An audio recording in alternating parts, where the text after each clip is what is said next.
Let's finish these coasters together.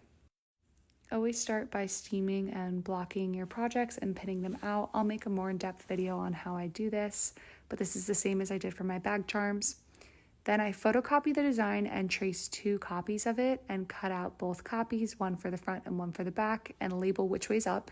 It's actually so easy to get confused which way is the way you want it to face. And then I cut out both pieces and put both of them together and just nick the corners the tiniest bit so they don't fold over on themselves.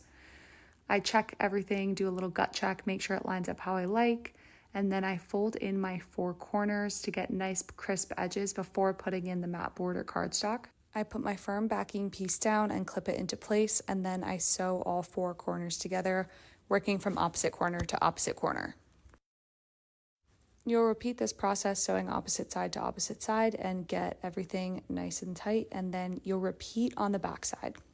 For my coasters, I always tape a washer down for a little extra weight so that it doesn't get stuck to any glass with condensation. You can also use hot glue to secure that into place.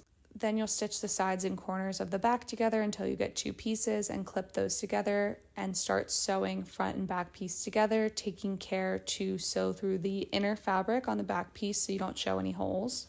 You'll secure all the way around the piece, leaving a 1/2 inch to 1 inch gap to tuck in the ends for your cording. Clip your cording into place and start by pulling your invisible thread over the braid where the 2 colors meet and then securing that by sewing through the front and back and repeating. And when you get to the end, you'll tuck in your ends using the scissor or a flat edge and then close that last 1/2 inch gap with your invisible thread. Once you secure your cording, you have your final product.